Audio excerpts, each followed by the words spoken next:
नमस्कार। With Indians में आपका स्वागत है। भारत एक लोकतांत्रिक देश है और भारत के संविधान के अनुसार लोकतंत्र के 4 पिलर्स हैं: न्यायपालिका, कार्यपालिका, विधायिका और मीडिया। जिसमें से ऐसा कहा जाता है कि मीडिया पूरी तरह से बिकी हुई है। जैसे आप गौर के पास भी अगर आप ये पूछ देंगे कि गोदी चैनलों के नाम लिख दीजिए, तो 10-20 गोदी चैनलों के नाम गौर आपको लिख करके दिखा देगा।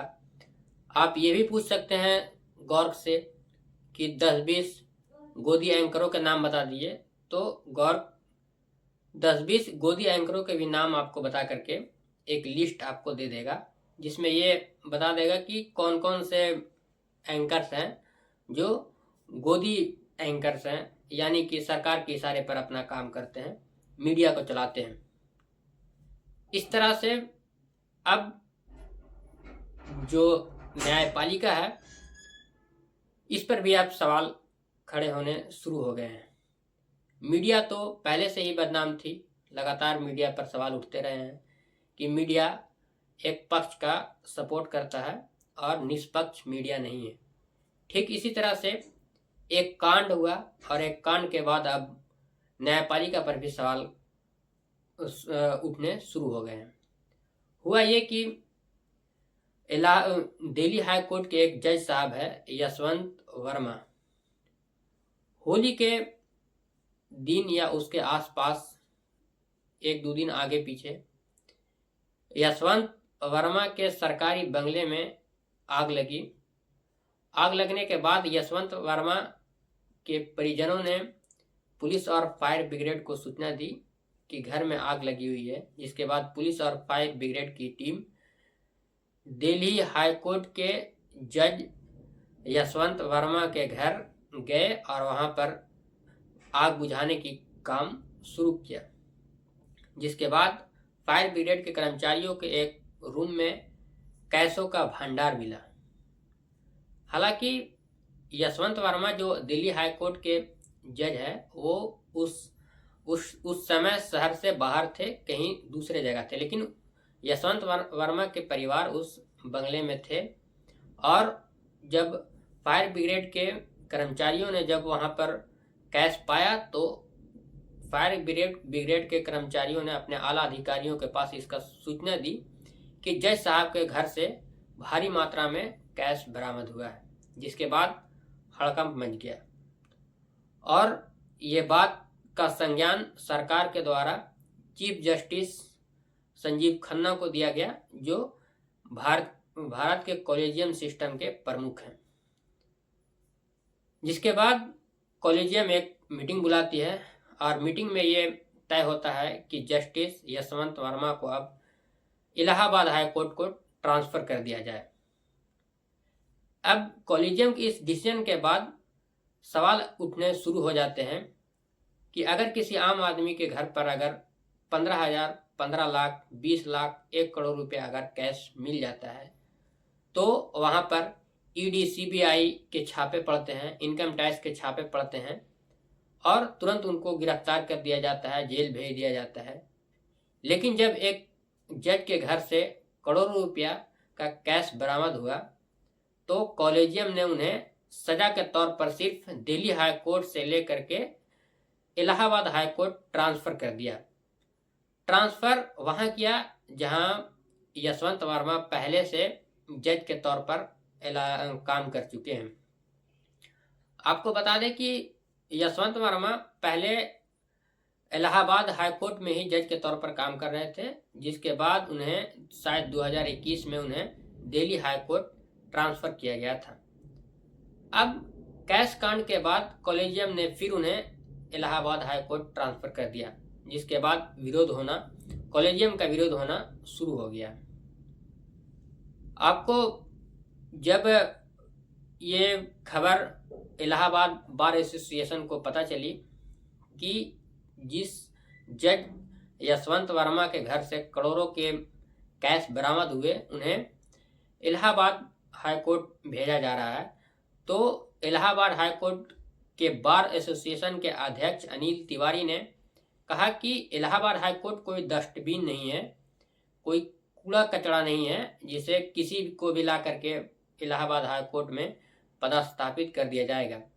और यहाँ तक कि भी अनिल तिवारी ने कहा कि अगर इस तरह के जजेस जुडिशरी सिस्टम में रहेंगे तो लोगों का भरोसा जुडिशरी से उठ जाएगा और लोग माफियाओं के पास जाने लगेंगे न्याय मांगने के लिए। आप इस देश को क्या बनाना चाहते हैं? पूरा सिस्टम कोलैप्स कर जाएगा। आप मनीष तिवारी को सुनिए। ताकत है पब्लिक। अगर पब्लिक का विश्वास न्यायपालिका से हटेगा तो क्या होगा ये खुद आप अंदाज लगा लीजिए। पूरा देश कोलैप्स करके नीचे चला जाएगा। एक सामान्य कर्मचारी के घर पे 15 लाख रुपया मिलता है तो उसको जेल भेजते हैं। एक जज के घर पे 15 करोड़ रुपया कैश मिल रहा है, उसको घर वापसी का इनाम दिया जा रहा है। क्या हाईकोर्ट, इलाहाबाद हाईकोर्ट क्या डस्टबिन है, कचरा बिन है? करप्शन के खिलाफ हाईकोर्ट बार बिल्कुल स्ट्रांग फुटिंग पे खड़ा है। हम उसका स्वागत यहां नहीं होने देंगे। उनका ज्वाइनिंग अगर होती है, we will sine die the high court, lawyers will abstain from work. आगे देखिए, आज का ये जो अभी आपको फैसला है, जो हमने स्ट्रांग वर्ड में प्रोटेस्ट किया है, ये एग्जीक्यूटिव का डिसीजन है। We have got the power to protest. फैसला क्या होगा उसके लिए जनरल हाउस सोमवार को तय करेगी। बहुत बड़ी जनरल हाउस होने जा रही है जिसमें सारे लोग मिलकर ये तय करेंगे कि हमारी मांग क्या है। हम अंदाज आपको बता सकते हैं इस वक्त कि जनरल हाउस में क्या हमारी मांगे हो सकती है, लेकिन वो सहमति पर निर्भर करता है। जैसे इतना तो तय है कि जस्टिस यशवंत वर्मा को इलाहाबाद में नहीं भेजा जाए, ये हमारी मांग नंबर 1 है। नंबर 2, किसी तरह की अब कोई जांच की आवश्यकता नहीं है, क्योंकि अगर जस्टिस वर्मा कोई एक्सप्लेनेशन देते हैं उससे पब्लिक फेथ रिस्टोर नहीं हो सकता। पब्लिक फेथ पूरी तरह से डैमेज हो चुका है। अगर पब्लिक हट गई इस न्यायपालिका से तो माफियाओं का राज्य होगा। लोग माफियाओं के दरबार में न्याय मांगने जाएंगे। तो क्या हिंदुस्तान की सरकार चुप बैठ रही है, मौन है, खामोश है? ये न्यायपालिका खामोश है? क्या पब्लिक फेथ बचाने की जिम्मेदारी सिर्फ लॉयर्स की है, जजेस की नहीं है? ऑनरेबल सुप्रीम कोर्ट ने जो ये कोलिजियम ने डिसीजन लिया है, हम उसके अगेंस्ट हैं, हम उसके खिलाफ प्रदर्शन कर रहे हैं। सर, अगर वो आते हैं तो उसके बाद और ज्वाइनिंग यहां अगर होती है, उनका स्वागत यहां होगा, तो हाईकोर्ट को हम साइन डाई क्लोज करेंगे। इम्पैक्ट ये समझिए कि फिर हाईकोर्ट में, उनके कोर्ट में, अदालत में अनिल तिवारी अगर बहस करने खड़े हैं तो अनिल तिवारी को ये लगेगा पता नहीं दूसरे साइड से कितना पैसा लिया इन्होंने। क्या होगा आप बताइए? क्या पीछे बैठा हुआ मुवक्किल ये नहीं कह देगा कि भैया ये वही जज हैं जो पैसा लेते 15 करोड़ वाले? क्या होगा न्यायपालिका का? आज ये लड़ाई हमारी वकीलों की नहीं है, ये न्यायपालिका को हम बचाने की कोशिश कर रहे हैं। हमारा पिलर है ये न्यायपालिका। वो चीज है जिसको अगर डैमेज हुआ तो इसका फिर हिंदुस्तान में कुछ नहीं बचेगा। न डेमोक्रेसी बचेगी, न स्वतंत्रता बचेगी, कुछ भी बचेगा नहीं। दोबारा गुलाम होना चाहते हैं क्या? सब कुछ न्यायपालिका। मेरी दूसरी बात यह है कि मैं तो एक स्टेप के आगे की बात कर रहा हूं।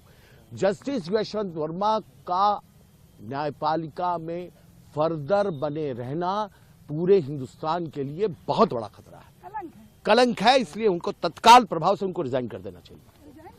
न्यायपालिका में करप्शन कोई छुपी हुई चीज नहीं है। जो इंडिया के लोग हैं, जो भारत के लोग हैं, जिन्हें न्यायपालिका से और कोर्ट से जिन्हें अवगत है, जो लोग अवगत हैं, उन्हें ये पता है कि किस तरह से और किस लेवल का करप्शन जुडिशरी और कोर्ट में चलते हैं।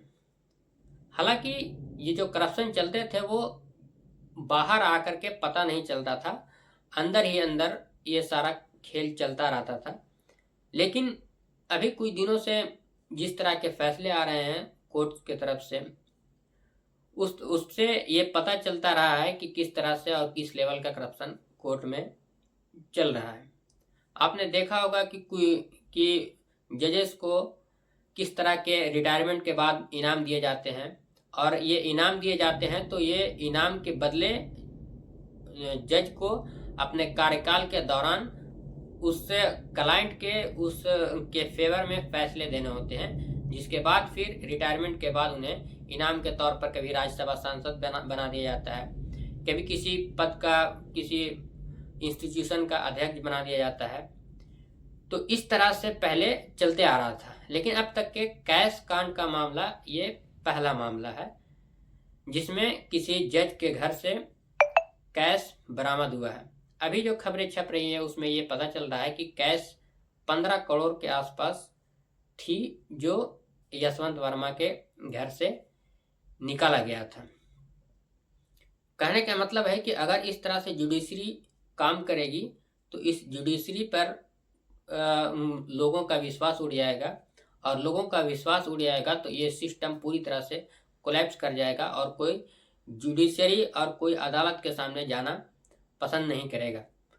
अगर यही बात मनीष तिवारी जो बार एसोसिएशन के अध्यक्ष हैं इलाहाबाद हाई कोर्ट के, उन्होंने भी कहा है कि अगर इस तरह की इस जज को अगर यहाँ पर रखेंगे तो जिस केस को देखेंगे उसका क्लाइंट जो है वो बोल सकता है कभी भी कि ये वही जज है जिसके घर से 15 करोड़ रुपए मिले थे, और ये जो मेरा फैसला जो देख रहा है उसमें भी शायद पैसा लेकर के ये फैसला कर रहा हो। तो इस तरह से सवाल उठने शुरू हो जाएंगे। इसलिए मनीष तिवारी ने कहा, अनिल तिवारी ने कहा कि इन्हें तुरंत इस्तीफा देना चाहिए। और बात भी सही है, क्योंकि अगर जुडिशरी का निष्पक्षता अगर बनाए रखना है तो इस तरह के जजेस का इस्तीफा होना तुरंत जरूरी है। अगर इस तरह के जजेस का इस्तीफा नहीं होता है तो जुडिशरी पर सवालिया निशान खड़ा होता है और लोगों का भरोसा जुडिशरी से उठता है, जो इस देश के लिए सही नहीं है।